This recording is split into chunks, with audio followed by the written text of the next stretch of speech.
para você que nos acompanha, está no ar mais uma entrevista do Repórter MT. A convidada de hoje é a doutora Alaide Bruno. Alaide, seja muito bem-vinda ao Repórter MT, é um prazer tê-la aqui com a gente.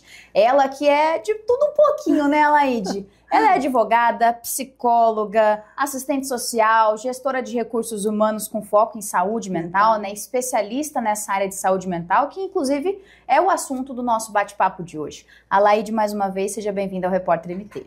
Muito obrigada, eu que agradeço o convite. Falar de saúde mental neste contexto histórico, ele é primordial. Eu falo que saúde mental precisa estar na agenda de todos os gestores, né? E para falar desse assunto de hoje, Alaide, a gente trouxe aqui que nós tivemos uma portaria aí recente até, né, que tornou obrigatória o controle dos riscos sociais e psicológicos no ambiente de trabalho. Ou seja, para a gente entender melhor o que significa.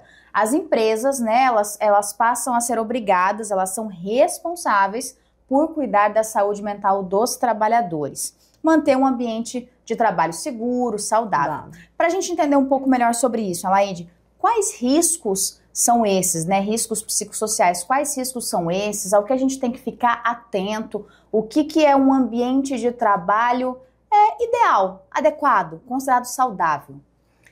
Olha, você fez uma pergunta que várias em uma só. Várias respostas. A portaria 1419, que causou aquele grande tumulto, que o empresário agora ele é obrigado a cuidar da saúde mental. O que aconteceu? Nós temos a NR1, que é a norma regulamentadora do Ministério do Trabalho, que ela sofreu uma alteração em 2022. Ela trazia de forma explícita que o empresário ele é obrigado a monitorar, gerenciar todos os riscos ocupacionais. Dentre eles estava o quê? Os riscos psicossociais. Aí veio a portaria 1419, agosto do ano passado, e falou ergonômicos, incluindo os riscos psicossociais. Porque até então não havia este entendimento, ou se havia este entendimento, a gente fazia de conta que não existia, muitos faziam de conta que não existia, né? E aí a portaria trouxe explícito, riscos psicossociais. E aí o desafio é muito grande, por quê? Traz para nós um grande desafio de quebrar paradigmas em termos de gerenciamento dos riscos organizacionais. Porque quando a gente fala de risco psicossocial, não existe nenhum instrumento objetivo que a gente consiga, não é? Por exemplo, nós vamos medir a luminosidade, nós vamos colocar um aparelho, ele vai dar a quantidade de luminosidade, se ela está adequada ou não para a saúde do trabalhador. Quando se fala de risco psicossocial, é a percepção que você tem do seu trabalho, das relações, de tudo que permeia essas relações de trabalho. O que acontece? Por exemplo, nós temos num setor 10 pessoas, 15 pessoas, umas vão ter percepção de determinado risco, outras que não é aquele risco, é outro risco, outras vão ter a percepção de que não existe risco. Então você está vendo que é muito individual. Então, para nós, que era facilmente controlar a luminosidade, controlar o calor, controlar o frio, agente frio, como que nós vamos controlar isso hoje? Né? E aí, quando a gente fala de riscos psicossociais, a gente tem que lembrar, é um conceito da Agência Europeia de Segurança e Saúde no Trabalho, que são todos os riscos relacionados à concepção do trabalho, à organização do trabalho e às relações de trabalho. Então, veja só, são riscos que eles podem levar a transtornos mentais, depressão, burnout, enfim, e que são transtornos que eles não curam simplesmente com uma medicação. Um determinado período, você vai tomar a medicação durante 2 meses. É preciso muitas vezes ter uma intervenção da psicoterapia, a recuperação do equilíbrio psíquico, ela é muito mais longa. Normalmente os afastamentos eles chegam até 6 meses de afastamento do trabalho. Então veja só, como que isso gera risco para o empresário, gera custos para o empregado e riscos para os trabalhadores, para a própria previdência, para a sociedade. Então veja só, nós temos hoje alguns instrumentos que eles são, tem por exemplo a HSEIT, que ele foi criado pelo órgão que cuida da saúde e segurança do trabalho no Reino Unido, que ele foi trazido para a nossa realidade, foi feita a experiência, foi feita toda a tradução em 2013. Cada instrumento ele traz um risco. Por exemplo, a comunicação é um risco psicossocial, o apoio da chefia, apoio dos colegas, a demanda do trabalho, a autonomia que o trabalhador tem em relação a isso, a forma como a empresa lida com as mudanças, como que ela trata as mudanças. Então, existe um rol muito grande de fatores de riscos psicossociais. Agora, o que acontece? Como que nós podemos mensurar esses riscos? Nós precisamos fazer toda uma mobilização dos profissionais, falar o que é risco psicossocial.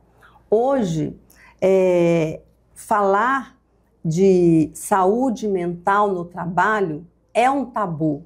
E a primeira coisa é quebrar aquele tabu. Quando a gente fala de desafio, o grande desafio é a gente ver o problema de saúde mental como construção coletiva. Até a mudança da CID-11, que a Organização Mundial de Saúde entendeu que o burnout, por exemplo, é uma doença eminentemente, não é doença, é um fenômeno laboral, o que aconteceu? Nós precisamos olhar não para a pessoa em si, não para o indivíduo que adoece. É claro que tem as características individuais que elas vão influenciar, mas tem as características do ambiente, da tarefa, da organização, do trabalho, das relações de trabalho. Tudo isso são perigos que, se nós formos identificar, avaliar, nós podemos chegar à conclusão de que é um risco psicossocial daquele ambiente de trabalho. Eu tive uma percepção, Alaide, você vai poder até me corrigir se eu estiver errada, que da pandemia para cá, nesses últimos anos, né, que a gente precisou se isolar, aumentou o número, tornou mais expressivo o número de pessoas que se afastaram do trabalho por questões de ansiedade, depressão, burnout, como você mesma acabou de citar, né, que é uma doença que surge ali no ambiente laboral, no ambiente de trabalho. O que está por trás disso, desses fatores? Falta comunicação, falta abertura por parte dos empresários, do líder de uma empresa? Resumindo, o que precisa ser mudado, moldado dentro daquele ambiente para que isso não volte a acontecer, ou que isso pare de acontecer? Quando a gente fala de saúde mental no trabalho, nós precisamos pensar num conjunto de fatores. O que precisa fazer? O que o empresário precisa fazer? Investir na comunicação, treinar os líderes. Nossa, eu tenho cada exemplo de lideranças no trato com as pessoas. Então, é possível a gente identificar, assim, sem fazer nenhum trabalho técnico, como que está hoje premente essa necessidade de formar as lideranças para tratar as pessoas, para se relacionar com as pessoas, desenvolver uma cultura voltada para a segurança, para o cuidado do trabalhador. Aí vem aquela grande questão, isso é um custo, né? É sempre o que a gente escuta falar. Tem muita gente que leva esse fator de se preocupar com saúde no trabalho, saúde ocupacional, saúde mental, como usando a palavra que a gente escuta muito hoje, mimimi. Ah, não, mas não precisa, isso daí é um mimimi, eu ofereço tudo do bom e do melhor, o salário é bom, tem vale alimentação, bom, tá, mas e ali? Exato. E a relação entre os funcionários? Exatamente. E a relação da liderança? O líder não é só o que manda. Não, faz aquilo, faz isso. O líder tem que estar do lado, acompanhando, cuidando, apoiando. Apoiando. Então, assim, tanto formar essas lideranças como cuidar dessas lideranças, né? Porque eles também sofrem pressão por resultado. Nossa, demais. Outra coisa que é muito importante é considerar a condição humana nas relações de trabalho. Hoje, por exemplo, afastamentos por doenças mentais, transtornos mentais. A área de telemarketing é altíssima, a área as instituições bancárias. Então, assim, existe uma pressão muito grande por metas. Muitas vezes essas metas, elas não levam em consideração a condição humana. Então, a demanda do trabalho, ela passa a ser maior do que a capacidade do funcionário de lidar com o estresse. É aí que acontece o adoecimento, entendeu? Uhum. Quando esta demanda do trabalho, ela extrapola a nossa condição de responder, de lidar, de controlar essas situações de estresse. Burnout, por exemplo, e os outros transtornos mentais, o que é? É uma condição de estresse crônico que não foi trabalhado. Quando a gente fala de relações de trabalho, é muito comum que surjam conflitos. Eu sempre digo, antes da pandemia, onde tinham 2 pessoas, tinha conflito. Depois da pandemia, eu falo que onde tem uma pessoa já tem conflito. Mudou totalmente. Entendeu? Então, nós precisamos trabalhar essas relações considerando a importância do outro, o apoio do outro. Então, são vários fatores na empresa que adoecem, que podem adoecer, né? Uhum. Digamos assim. E aí é preciso ter uma sensibilidade muito grande. O funcionário começou a mudar de comportamento. Isso é uma coisa que eu já ia te perguntar. Ah, tudo bem, eu já conheço, eu sei sobre esses transtornos, sobre esses problemas, essas doenças, já ouvi muita gente falar, já teve palestra na minha empresa falando sobre isso, mas e como que eu identifico que eu estou sofrendo disso, que meu colega de trabalho está sofrendo disso? Quais são os sinais que eu posso perceber que a pessoa precisa de ajuda, tem que conversar com um colaborador, precisa chegar a um tratamento, algo do tipo? Ó, primeira coisa, nenhum transtorno mental, ele surge do dia para a noite. Quando nós falamos de burnout ou outros transtornos mentais, nós vamos falar aí de um período em que a pessoa está utilizando toda a sua reserva, eu brinco e falo, tá no limite. A reserva de mecanismos de defesa. Quando que é importante acender a luzinha? Veja só, sabe quando você tem um dia de trabalho muito cansativo? Que você chega em casa, você toma um banho, você se alimenta e você dorme, no outro dia você amanhece bem. Legal. Esse é um estresse normal, porque não existe também relações pessoais, com filhos, afetivas ou do trabalho sem estresse. O estresse existe, né? Agora, grande sinal, quando você tem um dia cansativo, você chega em casa, você está tão cansado, você nem quer comer. Às vezes você fala, eu vou tomar banho, acordo depois, eu vou dormir, acordo depois, toma banho, e aí você acorda como se você não tivesse dormido. Aí já é um grande sinal que precisa buscar ajuda. Por quê? Burnout, para a Organização Mundial de Saúde, não é doença. Para nós é por força do direito previdenciário. O estado crônico de estresse, ele vai evoluindo e ele pode chegar ao transtorno mental. Quanto mais cedo houver a intervenção, quanto mais cedo buscar ajuda, mais fácil será o equilíbrio.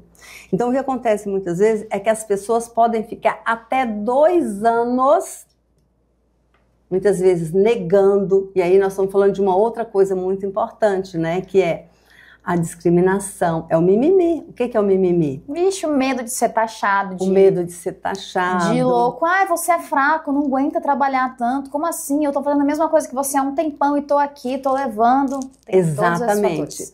Então, tem esses fatores que faz com que a pessoa vai segurando, que ela vai esticando o seu limite até a hora que ela não consegue mais. Como eu falei inicialmente, transtornos mentais é um tabu ainda nas empresas. E aí eu vou falar para você uma coisa. Muitos empresários estão assustados com essa nova exigência da NR1. Mas aí existe uma outra coisa, existe um outro lado que muitos não sabem. Uhum. Cuidar da saúde mental do trabalhador, ela precisa ser um pilar estratégico.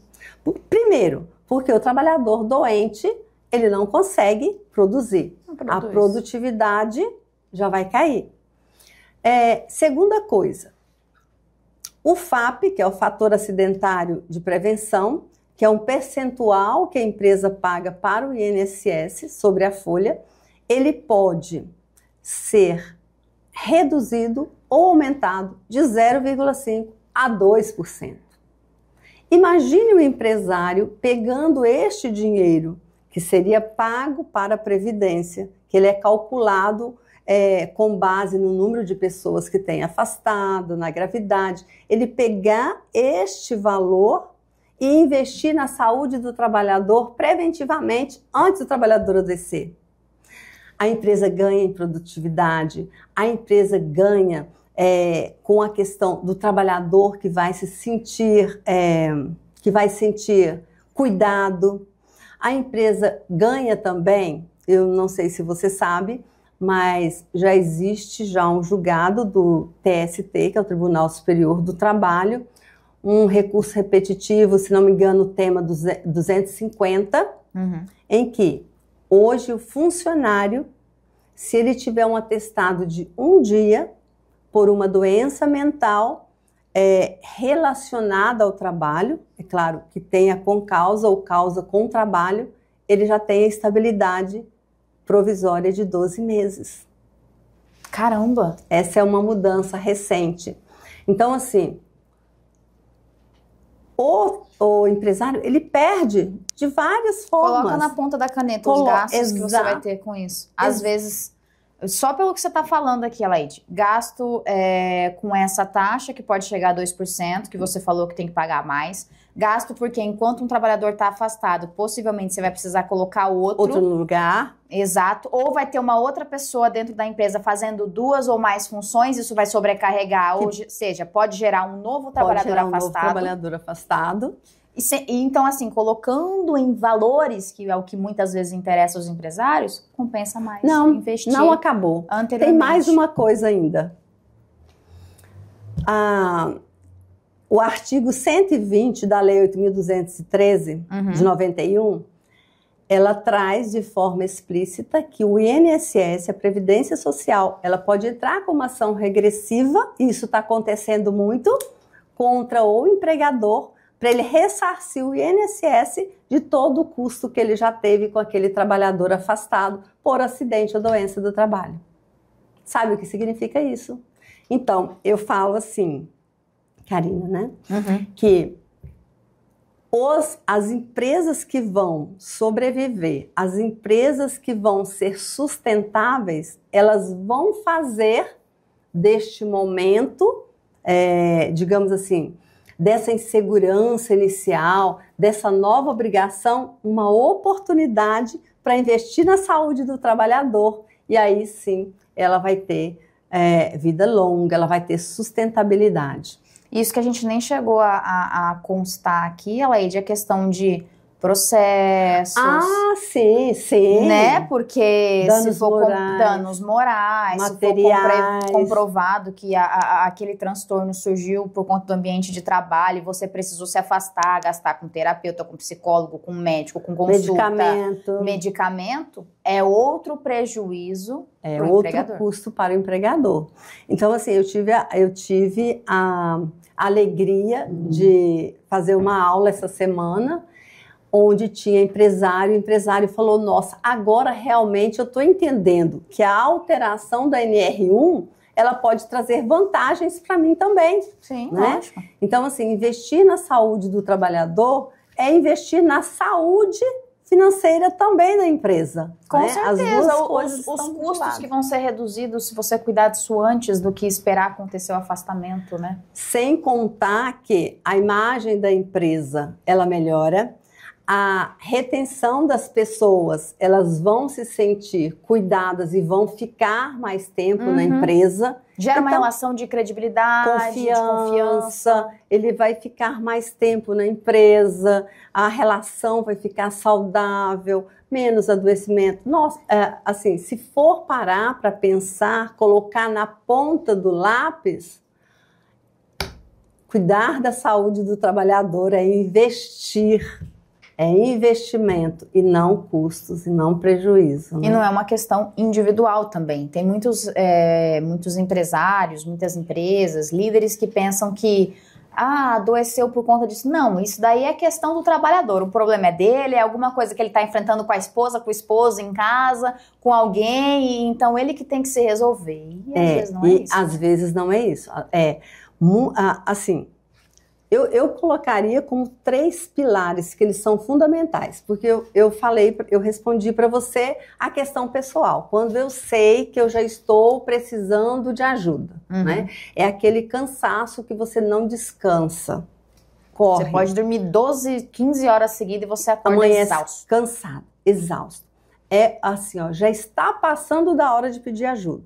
E uma coisa muito importante para quem está nos ouvindo, que está passando por essa situação, ou que conhece alguém, né, que esteja nessa situação de muita demanda, de estresse crônico no trabalho, quanto mais cedo buscar ajuda, mais cedo, mais fácil é, digamos assim, retornar àquele equilíbrio psíquico. Não espere. No caso de transtorno mental, buscar ajuda não é sinal de fraqueza, é força, né? Coragem também. Coragem. A gente colocar os tabus no lugar dos tabus, né? Colocar o preconceito, deixar o preconceito de lado, esquecer o que as pessoas vão pensar. Neste momento é importante colocar você em primeiro lugar na sua agenda. Alaide, só pra gente já ir se encaminhando pro finalzinho da entrevista, me gerou uma curiosidade. A gente comentou no comecinho sobre a questão da pandemia, né? E eu tive a impressão ou melhor, eu imaginei que com a pandemia, como a gente ficou muito tempo isolado, muito tempo afastado, né? Obviamente para cumprir e evitar de colocar outras pessoas em risco, ainda mais quem mais a gente ama, eu imaginei que depois que a pandemia terminasse, nós estaremos mais unidos, mais próximos, mais fortes, mais juntos, né? Porque a gente passou tanto tempo separado obrigatoriamente. Então, eu imaginei que quando terminasse, a gente ia estar mais feliz, mais empático com o outro. E a visão que eu tenho hoje é que isso não aconteceu. Não. Qual que é a explicação para isso? Olha, se é que tem uma explicação, mas qual que é o motivo, o sentido disso? A leitura que eu faço é que a pandemia, ela trouxe um gap na nossa capacidade de se colocar no lugar do outro, a empatia. Então, veja só, se o outro, durante a pandemia, ele foi uma ameaça para mim, olha só, como que eu vou, pós-pandemia, já o outro é a pessoa que me ajuda. O outro na pandemia era a pessoa que que era um perigo iminente de morte para mim, né? Colocando minha vida em risco. Então, assim, coloca a minha vida em risco. Então, para nós resgatarmos isso tudo aí, vai ser umas 2 gerações na minha visão, sabe? Caramba. E o que as empresas podem fazer também para ajudar, até no processo de monitoramento dos riscos psicossociais? Trabalhar continuamente, incansavelmente, a nossa capacidade de se colocar no lugar do outro, a importância das relações sociais, a importância do outro na minha vida, naquilo que eu faço, no meu trabalho. Nós precisamos resgatar a condição humana. E eu vejo que a NR1, com a alteração que teve, ela traz para nós uma mensagem muito explícita. Ser humano tem que estar na ordem do dia, ser humano tem que estar no centro do gerenciamento dos riscos psicossociais, que é o cuidado com a saúde mental. Uhum. Você veja só o nosso contexto. Segundo a ISMA, nós somos o 2º país com maior número de diagnóstico de burnout. Segundo a Organização Mundial de Saúde, no último mapeamento, nós somos o país mais ansioso do mundo. 2024, segundo dados da Previdência Social, foram 472 mil pessoas afastadas do trabalho por transtornos mentais. Nos 2 primeiros lugares, ansiedade e depressão. Então, assim, dados da Organização Mundial de Saúde também, nós perdemos ao ano 12 bilhões de dias por transtornos mentais, principalmente ansiedade e depressão, significando um custo de quase $1 trilhão para a economia global. Nossa. Então, veja só, a gente está falando da economia global. Traz isso para a empresa. O quanto que não investir na saúde do trabalhador pode trazer de custo para a empresa. Eu acho que algumas pessoas, você vê nas redes sociais, algumas pessoas que falam assim, mas por que agora essa portaria 1419, né? Gente, o direito à saúde mental, física e mental do trabalhador, ela está estampada nos direitos da pessoa humana, em várias convenções internacionais do trabalho, da OIT, né? Uhum. Convenção 55, Convenção 61. Na nossa Carta Magna está lá o nosso direito à saúde. Então, o direito à saúde, e aí eu vou falar a mental, ela já está prescrita, ela faz já bastante está, tempo, exato, inclusive. Ela já existe. E o que a portaria fez foi só tornar claro aquilo que algumas pessoas não entendiam. A saúde mental faz parte da saúde integral do trabalhador. Eu não posso considerar só a dimensão física, entendeu? Uhum. Então, assim, eu não acho, eu tenho certeza que a médio prazo vai trazer muitos benefícios para a empresa, para o trabalhador e para a própria sociedade, porque não sobrecarrega o sistema de saúde público e a previdência social, né? Isso que a gente nem está pensando em outros ramos que não seja do trabalho, mas aí, por exemplo, a questão da saúde pública já é um ponto que a gente poderia trazer também. Exato. Alaide, para a gente finalizar, eu queria que você falasse um pouquinho sobre esse evento que vai ter aí, contasse pra gente, para os empresários, desse o seu recado para o público aqui pra gente finalizar, e se tiver um espacinho também, falar um pouquinho sobre esse livro que eu recebi aqui, ó. Recebi e falar um pouquinho sobre ele também, de primeira mão aqui com a gente. Sinta-se à vontade. É assim, eu sou uma pessoa que comigo é muito claro, o empresário, ele tem que ter o retorno do capital que ele investiu. Só que é possível ele ter o retorno com a saúde do trabalhador. Então faz anos que eu estudo a saúde do trabalhador, né? E por sinal, na pandemia, no final da pandemia, eu eu fui afastada e eu falei assim, gente, como eu posso tornar esse momento único, né? Comecei a escrever sobre burnout, do conceito aos tribunais, analisando inclusive algumas decisões dos tribunais a respeito do burnout, que para nós é um transtorno mental, de acordo com a Previdência Social, com o direito previdenciário. E eu gostaria de falar também que eu estou com uma proposta que é de formar pessoas para fazer avaliação de risco psicossocial. Né? Nós temos um curso em andamento e a gente vai abrir nova turma, eu acho que está previsto, né? Para outubro a gente vai abrir nova turma também, para ensinar com segurança jurídica e segurança técnica, fazer avaliação desses riscos psicossociais, uma avaliação mais próxima da realidade, digamos assim, né? Com segurança, para que as ações podem ser efetivas. Por quê? Veja só. Nós temos inúmeros fatores de riscos psicossociais. Nós já citamos. Comunicação, liderança, todos que nós citamos. E se a gente vê, tem um rol bastante extenso. Isso pode ser mapeado, e quando a gente mapeia, foi muito legal o último trabalho que a gente fez, quais foram os riscos que a gente identificou?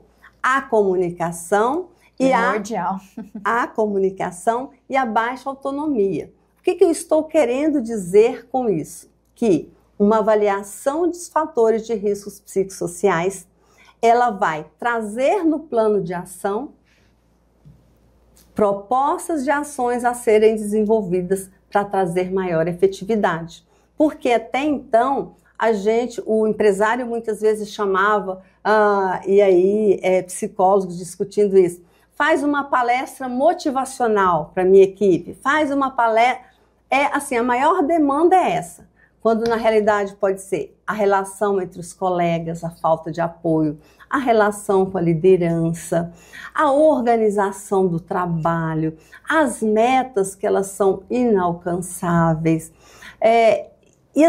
podem ser muitos outros fatores que a gente trabalhava a motivação. Agora com a NR1, o que vai acontecer? A gente vai atuar nos riscos específicos. Isso é muito bom. Não tem como ver, é um avanço. Eu digo que nós estamos vivendo uma nova era nos cuidados, no gerenciamento da saúde mental do trabalhador, da saúde como um todo, né? Agora eu quero finalizar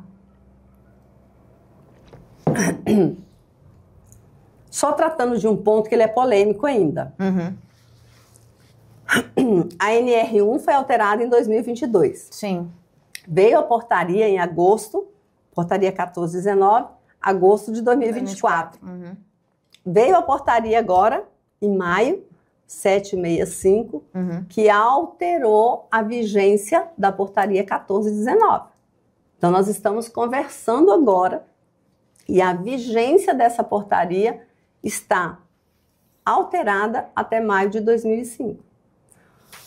Qual foi a justificativa maior e o pedido para alterar? É que as empresas precisam de um tempo para se adaptar a essa nova realidade. Tratar da saúde mental, falar sobre a saúde mental, gerenciar a saúde mental é muito mais complexo do que gerenciar os riscos físicos, químicos e biológicos.